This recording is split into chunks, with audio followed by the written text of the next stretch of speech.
وہاں پہ اگر گھڑی لہرائی جا رہی ہے تو ایک طرف سے جوتے بھی لہرائے جا رہے ہیں. سر کیا دیکھ رہے ہیں کس طرح سے ایوان کا تقدس جو ہے اس کو لائن پہ لایا جائے گا جس کے لیے یہ ہے, اور عوام کے معاملات جو ہیں وہ یہاں پہ ڈسکس ایوان میں اگر اجنبی لوگ بیٹھے ہوں گے جو رشوت مینڈیٹ کے ساتھ فارم 47 پہ آئے ہوئے تو تقدس تو ادھر ہی پامال ہو گیا.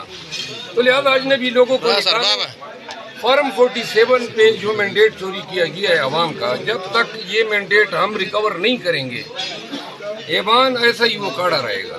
اور سر آج کا جو انتخاب ہونے جا رہا ہے اس حوالے سے کیا کہیں گے؟ یہ ہم نے اپنے امیدوار اسپیکر کے لیے ووٹ کاسٹ کر دیا ہے. ابھی ڈپٹی اسپیکر کا الیکشن ہوگا. انشاءاللہ ہماری کوشش ہے کہ ہم اس الیکشن کو جیتے. باقی دیکھتے ہیں کہ اگر فارم 47 کے جو ہمارے ووٹ ہیں وہ اگر نکال دیں تو ہم یہ الیکشن جیت سکیں. سر سنڈے کو جو ہے وزیر اعظم کا بھی انتخاب ہونے جا رہا ہے, اس کے حوالے سے بھی کچھ تیاریاں کر رہے ہیں؟ جی ہم اپنے امیدوار کے لیے ووٹ مانگنے جا رہے ہیں.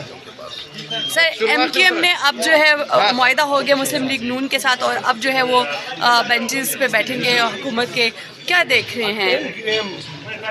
ایک دہشت گرد جماعت ہے.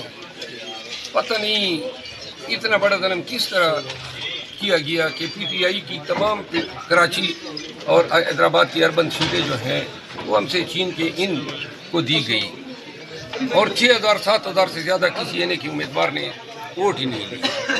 ہمارے امیدواروں نے 1.5 لاکھ تک ووٹ لیے, ہمیں ہروایا گیا. یہ پاکستان کے ساتھ ظلم کیا گیا.